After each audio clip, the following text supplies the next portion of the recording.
दोस्तों, मुमताज बेगम पाकिस्तान का एक आइकॉनिक कैरेक्टर है। सर इंसान का और जिस्म लोमड़ी का। जाहिर सी बात है कि ये एक इंसान ही है जो कराची की जू में मौजूद होता था। लेकिन क्या आप जानते हैं कि इस कैरेक्टर को प्ले करने वाला आदमी असल में कौन है? इस वीडियो में मैं आपको दुनिया के कुछ ऐसे ही अजीब परफॉर्मेंस के मुतालिक बताऊंगा जिनको देखकर आप हैरान जरूर होंगे। कराची जू में एक जगह होती थी जिसको मुमताज महल कहा जाता था। अगर ये आज भी है तो आप मुझे कमेंट्स कर जरूर बताएं। बहरहाल लोग यहाँ से टिकट लेते थे और फिर इनको एक कमरे में ले जाया जाता था। दोस्तों, इनके सामने एक अजीब सा इंसान बैठा होता था। इसके चेहरे पर मेकअप होता था, इसका सर इंसानों जैसा और इसका जिस्म लोमड़ी का होता था। ये अपना लोमड़ी नुमा जिस्म हिलाकर भी दिखाता था और लोगों से बातें भी करता था। जाहिर सी बात है कि ये असली नहीं है, लेकिन शुरुआत में लोग वाकई में इसको असली समझना शुरू हो गए। आज भी बच्चे तो इसको सच समझते हैं। ये कैरेक्टर पूरे पाकिस्तान में मशहूर है। लेकिन क्या आप जानते हैं कि इसको परफॉर्म करने वाला आदमी असल में कौन है? इस आदमी का नाम मुराद अली है। दरअसल यहाँ एक तख्ते पर लोमड़ी की बॉडी पड़ी होती थी और उसके साथ एक सर रखने की जगह बनी होती थी। इस तख्ते के नीचे ये आदमी बैठता था और अपना सर उस जगह से निकाल लेता था। यहाँ इन्होंने एक तार बांधी होती थी जिसको हिलाने से लोमड़ी का जिस्म भी हिलता था। ये काम देखने में आसान लगता है, लेकिन रोजाना 8 से 10 घंटे इसी पोजीशन में बैठना और वो भी इतने से कमरे में आसान नहीं है। मुराद अली के पास अपना घर भी नहीं था। ये कराची जू के ऑफिस में ही सोता था। यही जू इसका घर था। इसके घर वालों को भी नहीं पता था कि मुराद अली ये काम करता है।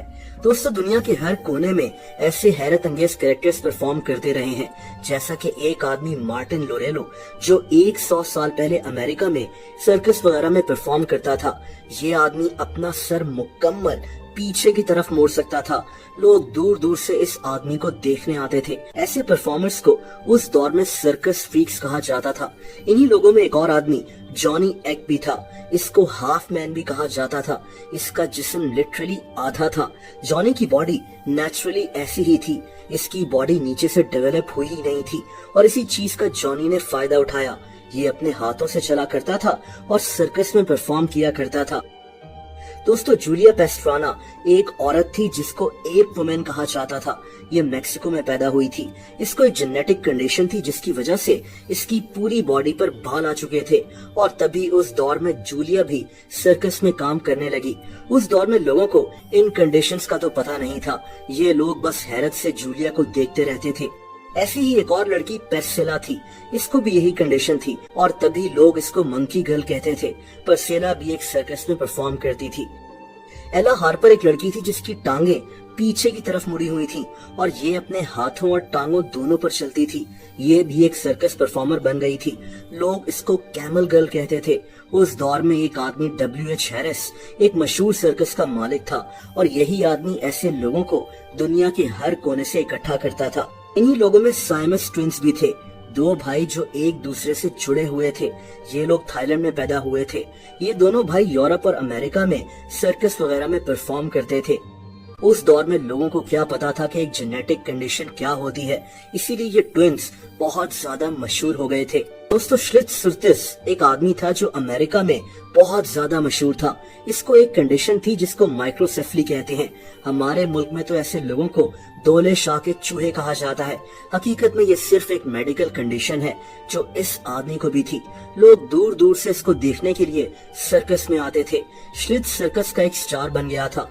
कितनी अजीब बात है। अब मिलिए स्केलेटन मैन से। दोस्तों, इस आदमी का वजन 12 साल की उम्र में एक मेडिकल कंडीशन की वजह से कम होना शुरू हो गया था। इतना कम कि इसकी हड्डियां बाहर निकल आईं। 1865 में इसको एक सर्कस में काम करने का मौका मिल गया जहां लोग इसको देखने के लिए टिकट्स खरीदते थे। उस दौर में लोगों की बीमारियां दूसरे लोगों को एंटरटेन करती थी। जैसा कि प्रिंस रैंडियन एक आदमी था जिसके ना बाजू थे और ना ही टांगे, और ये भी सर्कस में परफॉर्म कर लोगों को एंटरटेन करता था। उस दौर के सर्कस कैसे हुआ करते थे, आप इन तमाम एंटरटेनर्स को देखकर अंदाजा लगा सकते हैं।